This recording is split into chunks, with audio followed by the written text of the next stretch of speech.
Jazz floor work is quite fun. It's one of my favorites. And again, this can be used for many different styles of dance. The ones that we're focusing on today would be our perch. So you're using a fourth position, but on the ground. So you think of your knees essentially as your feet now, and they're extended into the fourth position. So you shouldn't be twisty or anything. You're in a parallel alignment, and you find balance on your knees, but it's about finding the sweet spot so you aren't grinding your knee into the ground. You should not be in pain when you do this. If you are and you feel like bone hit or you feel anything like squishy happening in your knees, like that's not cool. You should feel like you are just floating and suspended, and you should be totally chilled being there for a while.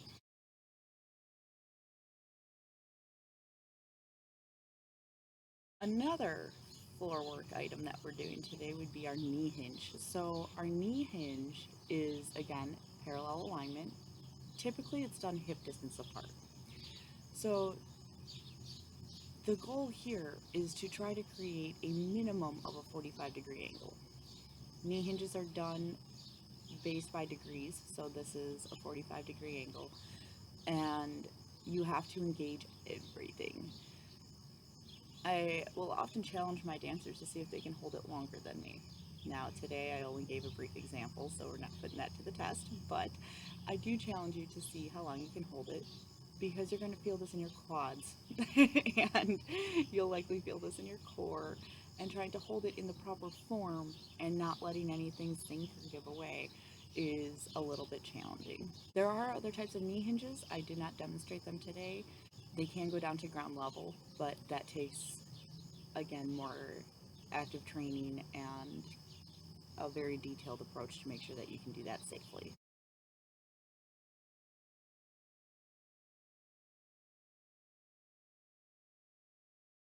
We also have V-sits today.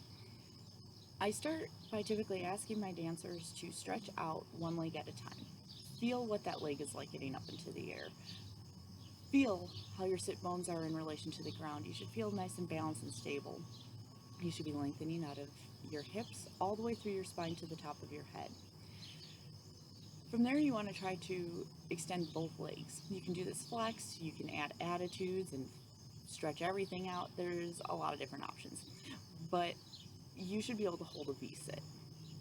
You can hold it at your feet, or you can hold at the calf. Now, I have to detail how you hold the calf. You do not want to hold the tendon in the back of the leg. Remember, we need to be nice to our tendons, and we should not be grabbing them. When you do that, make sure you grab the actual calf, and even still, your hands are really just there so you have something to do. They shouldn't be wrenching on your legs.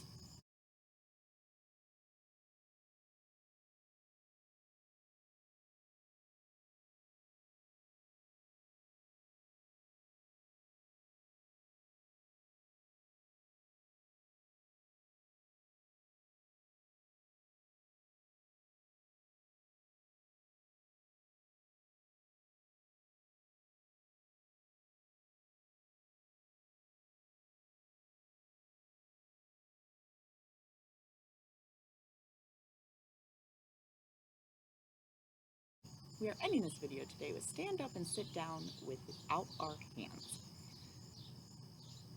This is a big item that I ask my dancers to practice. I see dancers that are so used to just staying standing that when we go to get to the floor, we can't. Or we get to the floor and can't get back up. Our job as dancers is to make sure that we are able to move as flawlessly as possible and make it look as though it is effortless. And that takes practice. So one of the challenges that I give my dancers is make sure that you can stand up and sit down without your hands being in use. This means they are not allowed to rest on your knee to help you up. You're not allowed to set them on the floor. I don't care if you cross your arms in front of you, raise the roof, hold them out, hope that you get up, whatever, so long as they are not touching your legs or the floor. When you keep practicing this, it should get easier and easier. Now you still have to keep your alignment. Your knee still has to go over your toes. You still need to keep your upper body lengthened. Your back foot is kind of like a kickstand on a bike. So it should just be able to glide up on the floor. It should not be taking weight. The front leg is what's doing the bulk of the work here. So you're probably going to feel it start to fatigue over time because it's working and it's working hard to get you all the way off the floor. Your back leg is there as kind of like your stabilizer. Like I said, it's like a kickstand.